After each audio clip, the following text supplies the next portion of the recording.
This podcast is brought to you by Steel Lawn Care, proudly serving the Downriver, Michigan community for at least the last couple months. If you're looking for a serious MMA podcast, a podcast about the MMA that's serious, a show that takes itself very seriously, a show about the MMA that couldn't be more, then this ain't it. Welcome to Fat Guy and a Little Host. Fat Guy and a Little Host. If it's anything MMA, we're talking about it, but we like to have some fun. Oh, fun. Now, let's all go out there and have some fun. Ready to have some fun? All right, let's have some fun. This is the Fat Guy and a Little Host with Mark and Matt.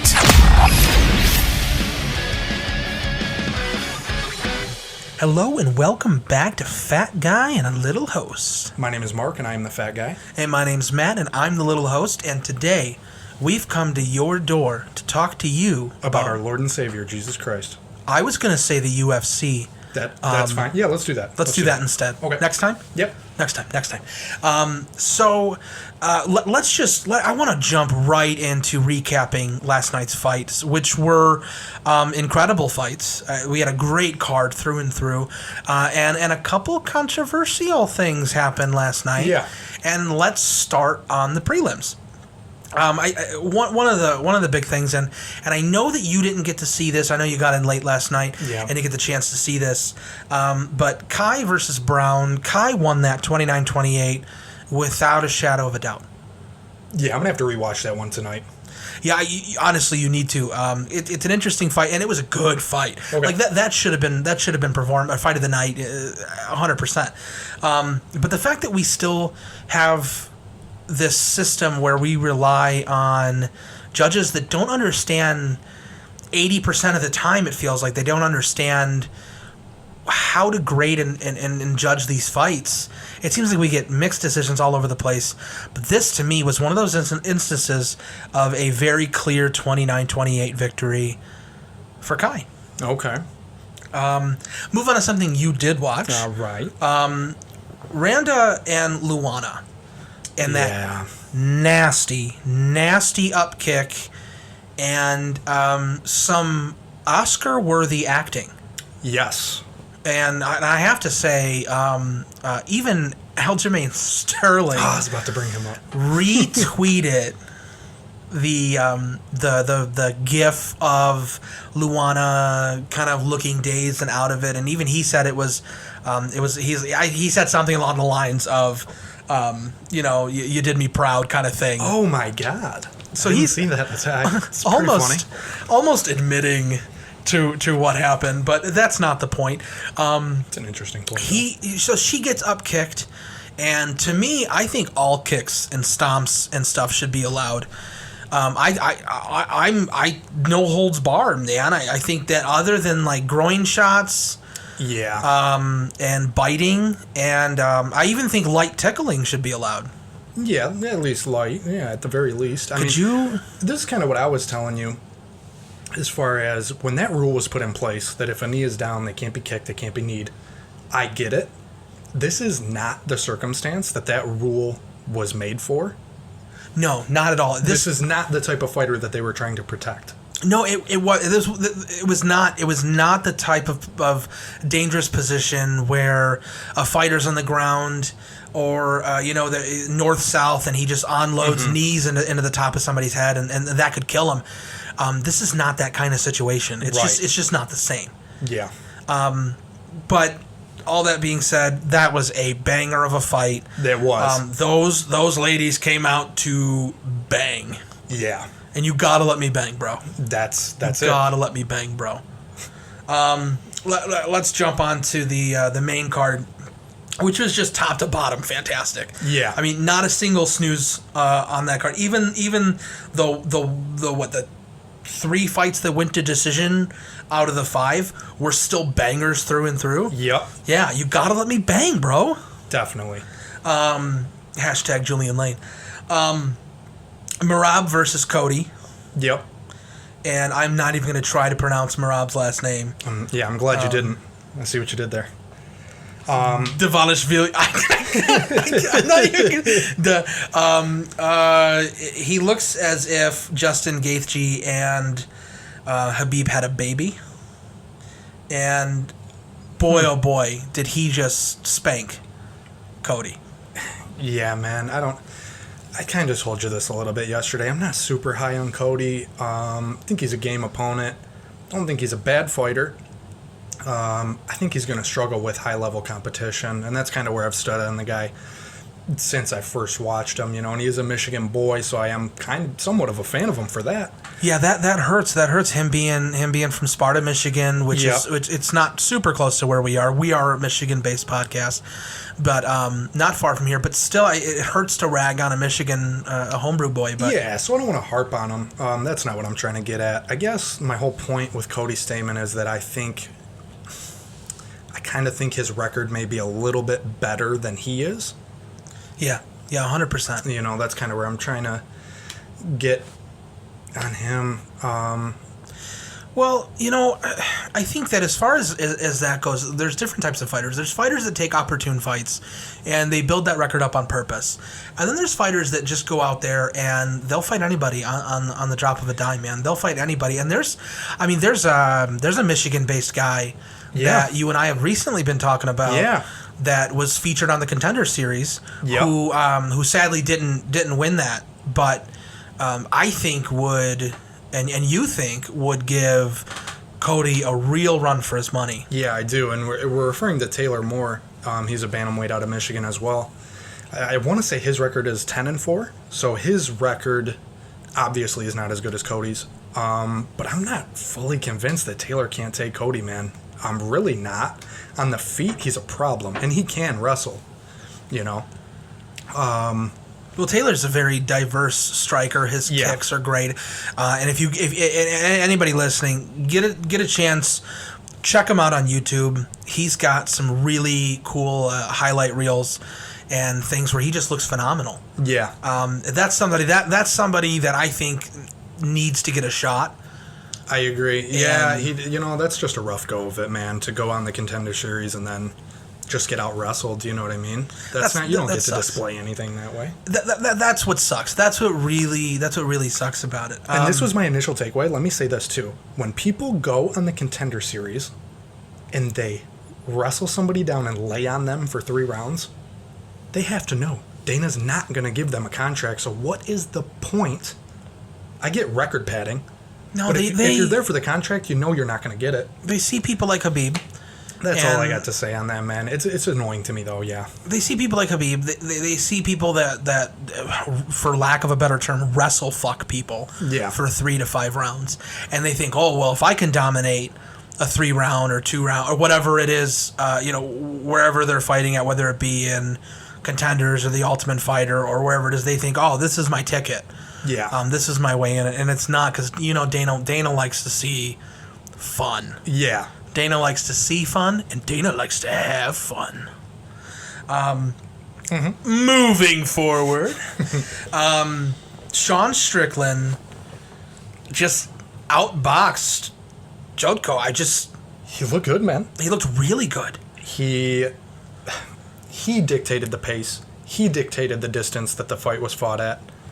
I don't know, man. He looked good. Round 1 to 3, he looked good. Yeah, he didn't give Jotko a chance to perform. No, the only thing Jotko kind of got going was he would try and back up and then loop in with a punch. That's all he was landing, and it never put Strickland in any type of danger. No, I don't think so. There wasn't a moment in that fight where Jotko would have had Rogan screaming, "Oh, he's hurt! No. That's just, it's not right. That wasn't in the cards for him, man. And it's nice to see Strickland get back, and he's coming back ferocious, and he's just powerful, man. And coming out of a motorcycle accident where he almost never got to touch the sport again.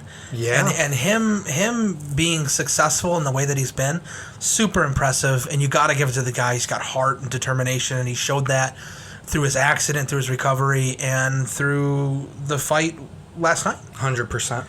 And speaking of wild stuff that happens, Yes. right?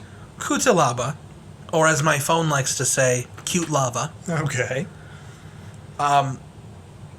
comes out banging and swinging in the pre-show, in the stare down, Yeah. ready and roaring to go. Comes out there against Jacoby, and it comes to a split draw where Kutalaba looked really, really good in the first round. I mean, incredibly good in the first round. Some say, Bisping and Felder sat on the desk last night.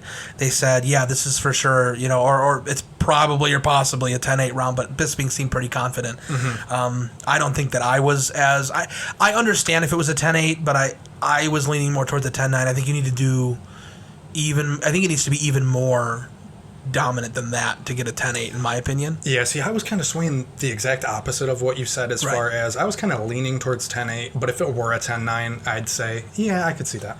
But at the end of the day, when I look at it, and I understand they're on the scoring system, winner gets 10 and all that kind of good stuff, but Jacoby won rounds 2 and 3 because Kutalaba got gassed. Yes. And he wasn't as gassed as he was in his last few fights. He's improved his cardio, for sure. Yeah. But that's not the point. The point is that Jacoby, out of 3 rounds, he won 2, 66% to 33%. Jacoby takes that fight. That's what my heart says. That's what my brain says. Yeah.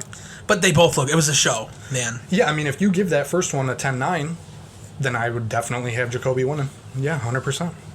The 10 is the only thing that really... Yeah, that's the only thing that would make it... made that happen the way it split happened. Draw. Yeah. Yeah, and if you don't know how to split draw works, because I know some people were confused by that, it's when 3 judges, one judge scores it for Kutalaba, one judge scores it for Jacoby, and the other judge scores it as a draw. That's a split draw, which are pretty rare in the UFC. Right. I can't remember the last one that happened. Me neither. But moving forward, Giga Chad, which is what I will call him. Okay. I don't care. Giga Chad looked... how do you say it? Scary? Terrifying. Yeah. Terrifying. And I love Cub Swanson. Yeah, we're both huge Cub Swanson fans. I love Cub. My boy Cubby is an animal. He never fails to put on a show. You call him Cubby because you guys are cool like that? We're actually really close. Okay, In cool. fact, hey Cub, hey, what's up, buddy? Oh my God. For those of you that can't see, which is everybody but Mark, I actually looked to my left. There is nobody there. Sick fight though for how long it lasted, which is just over a minute. 1 minute and 3 seconds. 1 minute and 3 seconds, and that liver kick is that's devastating. It man. was so wild to see. There was no grace period. There was no lapse of time from the shot hitting Cub in the liver and him just A, feeling it, and B, going down. That audible groan that he lets Yeah. out too. We have to stop before we get too far with that joke. It was something like that, you know. It's very similar to, and being as close as we are to Cubby, we know what he sounds like when he groans and moans. Exactly. But Giga Chad looked good, man. Yeah. That's a scary prospect. Yeah. That's a dude that people are not going to want to fight. And he's ready to go again. Next week, we'll touch on that in a few minutes. We'll touch on it, but yeah. Because before we get to the shenanigans of next week, because nobody knows what the fuck's happening there. Yep.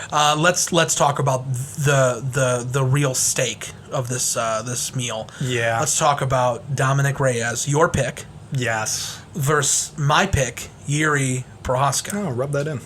I am gonna rub that in because I get so few of these to rub in your face. Listen, I was just thinking, Dominic Reyes is an athlete, man. If nothing else, an athlete. What's Yuri Prohaska then? Is he He's a fighter. bowler? He didn't play high school baseball, as far as I know. That's true. Dominic did. Oh, fair point. That gave him the edge to me, and I was wrong. So. Yeah, you were that. It turns out high school baseball skills do not translate well. And no, all jokes aside, Dominic Reyes he's first of all having a 3-fight losing streak, from being undefeated to going on this losing streak, is really depressing for the fact that Dominic Reyes is not a bad fighter. It hurts, man. No, nowhere near a bad fighter. If Yuri had anybody else's chin other than Yuri's, yeah, or Nate it would have been Diaz's, over. but yeah, Or Nate Diaz, it would have been over. it would have been over, man. Because Dominic landed. They both landed such powerful shots, and Dominic had some good ones for sure. This was by no stretch of the imagination a smoking, you know? Yeah. But Yuri's, that little breakaway and that spinning elbow is one of the best highlight knockouts at that top 10 range that I've seen in a while. Same the way here, that man. happened. Like two people that are gunning to get that title shot. Yeah. Because Dana did say, he said, whoever wins this winner of fight that, right? is gonna be Yeah. is gonna go up against the winner of Jan and Teixeira, which I can't wait to see. But even I past hope it's that, Glover. Side note. man, I hope it's Jan only because I want to see Jan versus Yuri, the battle of the soft J's. Well, the battle of the soft J's. It's going to be better for the future. Yeah, of course, if Jan wins. But, man, I want to see Glover hold that strap. Just a few minutes with that 12, 13 pounds of gold. I mean, he's baby. on the verge of death. You know what? Maybe he'll just die when he fights Jan. I could see it, but I'd I don't prefer he want get it. the strap before his death. They'll lay it on his His last casket. shot. But anyway, yeah, for those that haven't seen, I mean, we'll have to put it on our Twitter. The close-up shot of that elbow. My God.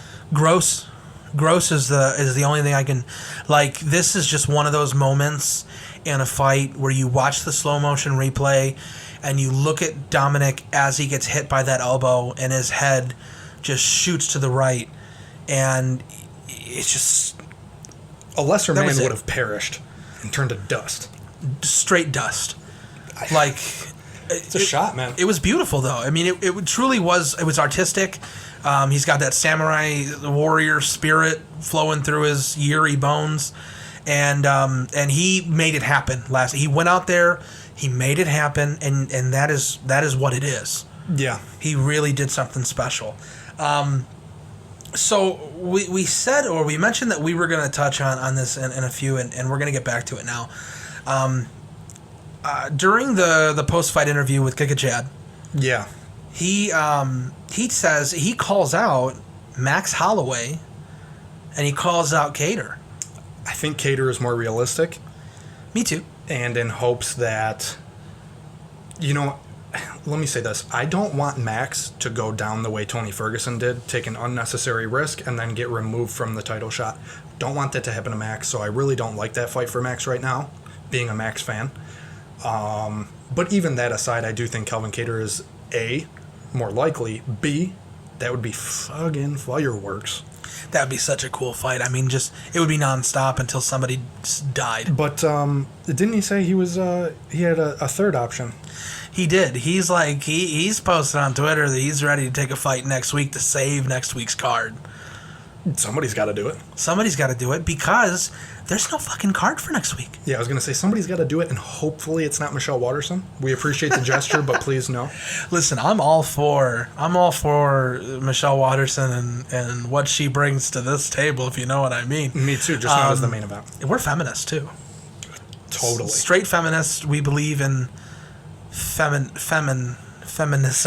We believe in all of that. We're gonna get fucking roasted for this.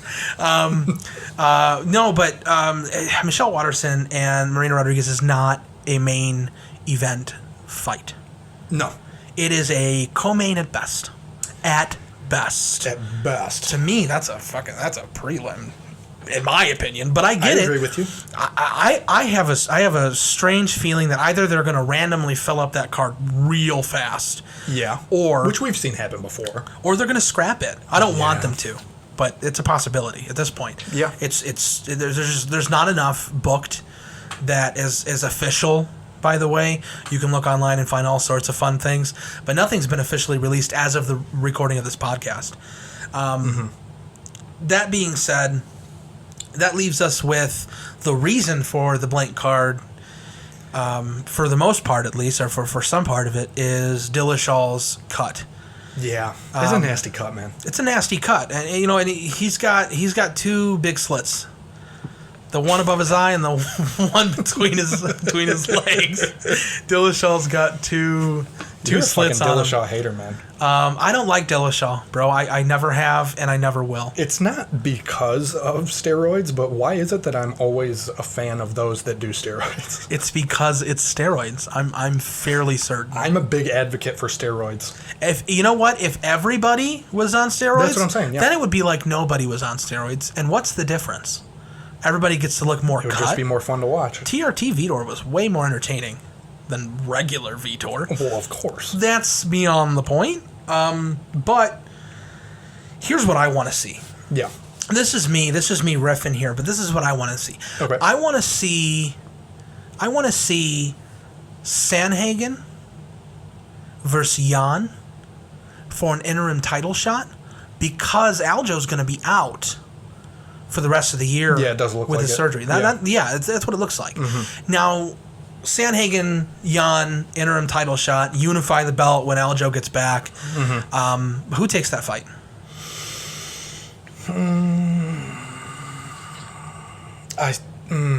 I lean towards Sanhagen a little bit. I do too. But Jan is a tough fight. It's a tough fight. He's a tough champion fight, for a and reason. let me say this. I'll reveal how much of a fucking idiot I am. I said the same thing with Aljo and Jan. I said, Aljo's going to be able to keep him at a distance. I lean towards Aljo in that fight. And then what happens? He marches forward and tries to fight in a phone booth with Peter Yan. So why I bring that up is if Corey Sandhagen wants to freeze like that, I can't imagine that was Aljo's game plan going into that fight. So if Sandhagen wants to play it the same way, then yeah, he's going to have some real problems. Anybody's going to have some real problems standing toe-to-toe with Peter Yan. Yeah, I agree. And as far as that goes, that's going to be a fun fight to watch at the end of the day. But it leads us into what we've got. Garbrandt versus Font. Mm-hmm. That's coming up. And the way I look at it is the belts are unified, but Dillashaw gets the winner of Garbrandt versus Font. That's what I was about to ask you. So TJ's been out for 2 years. Now he has to be out a little longer. I don't want him to be completely removed from the entire picture here. I don't think he'll be removed from the picture. I just think he'll be replaced in a different part of the picture. Right. Some form of Photoshop magic. Where in a perfect world, or I guess if I was booking the fights, mm-hmm. I would do the Sanhagen-Jan interim. I would do the unification, sure, but I would make the next contender after that. That's going to be the winner of Garbrandt versus Font and versus Dillashaw, whoever comes out on top of that menage a trois. I think it's TJ, man. You think TJ comes out? Yeah. I don't know, man. I got to see what TJ looks like after this long of a layoff. Because Font's not anybody to just look over, and neither is Garbrandt. Yeah, no, neither one of them. I completely agree. I always felt like Garbrandt, a little off topic, but I always felt like Garbrandt, Cruz, and Dillashaw was like rock, paper, scissors. I know, and we've talked about that before a little bit, and I think you're spot on with that.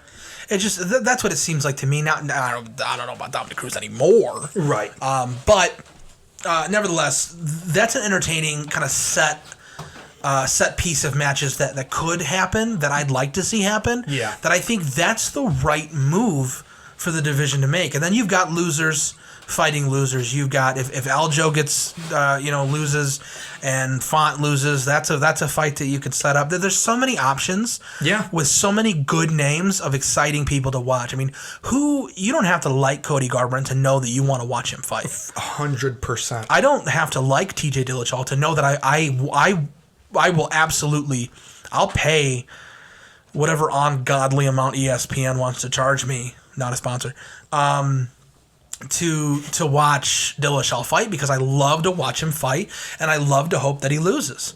Yeah. That's my thought.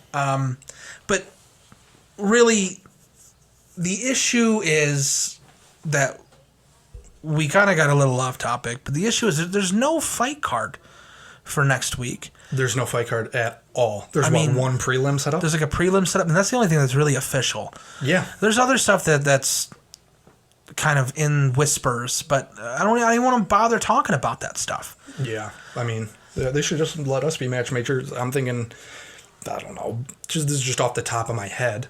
Brock Lesnar, Dada.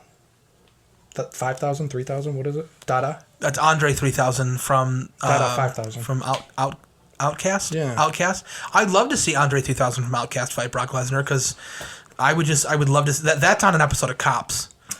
Not on the episode of not on a fight night. Let's back up for a second because I have a good question. At least I think a good question for you.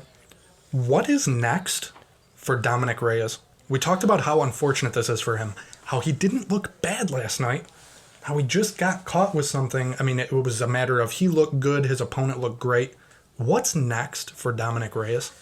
Man, that's a really tough question. I know we're jumping weight classes now, but I really want to hear your opinion on what is next for this guy. Yeah, man. I mean, Dominic Reyes is a force to be reckoned with, and there's a lot of people that I would like to see him with. I mean, that could be a fun Johnny Walker fight. Ooh. Because Johnny Walker's kind of fallen off the radar a little bit. Yeah. But then again, Johnny Walker versus Yuri. You want Johnny Walker to die? I see that Yuri's the guy that everybody wanted or thought Johnny Walker was going to be. Yeah, you know what? That's a good point. Yeah. And, that'd be fun. There's a lot of fights. Here's what Dominic needs. Dominic Reyes needs a fight that he can win. He has been booked against 3 killers in the sport. He loses, you can't see my air quotation marks, but he loses to John Jones, which I don't believe that he lost. I refuse. Believe it. Yeah, I refuse. Henry Cejudo beat Demetrius Johnson. I refuse to believe it. And then he loses to Jan, and Dominic did not look like himself in that fight. Dominic looked more like himself in the Yuri fight. Definitely. But Yuri was just a machine, man. Just a machine. Yuri drops his hands. He waits for the counters. He's got it. I mean, they both have chins of steel, of granite. Yeah. But Dominic needs a fight that he can. And I know that sounds goofy because every fight they want a fight that they could. But that's not the point. Dominic desperately needs a fight that he can come out on top of and look good. Because he's on a 3-fight skid after being undefeated. Can we at least agree? I mean, I'm pretty sure all the MMA fans agree on this, but it has to be said. Can we agree that we're nowhere near wanting to near the point where he's on or in the talks of getting cut? Can we agree he's nowhere near that? No, first of all, he's too exciting to watch. He's too exciting. He's on a 3-fight skid, which I get, but come on, man. I love his strong. I like Dominic Reyes. No, he's a good dude, man. He's fun to watch. He's entertaining in that sense where he's willing to stand and bang. Let me bang, bro. He's willing to stand and bang, but he just hasn't looked as good in his last 2 outings. Again, I argue that he beat Jones. Right. And we've touched on this a little bit, that in order to take a decision victory away from a champion, you have to beat the champion to be the champion, I believe were your exact words. Yeah. And maybe that's what it was.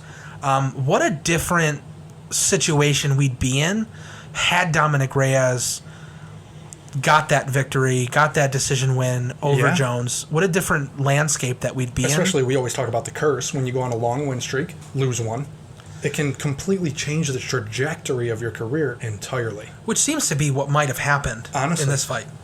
So if he beats Jones, I don't want to say that the Jan Blachowicz fight wouldn't have gone the same way, but you can't for sure say it would have. No, it could have been a very different confidence level for Dominic, and I think his fighting style and Yuri's fighting style and John's fighting style and Jan's fighting style, a lot of these big guys rely on confidence. Yeah. Confidence in yourself, confidence in your chin, confidence in your head movement, your footwork. It relies on that confidence, and getting something snagged away, like what happened with the Jones fight, and then losing to Jan, that starts to eat away at your confidence. It has to. And he came back in yesterday. He came back in yesterday, and he seemed like he was back to feeling himself a little bit more. Yeah. And maybe the pressure, maybe it's because the pressure wasn't on. Mm-hmm. Right? It wasn't on him as much, I should say. This was a number one contenders fight. That's what was said.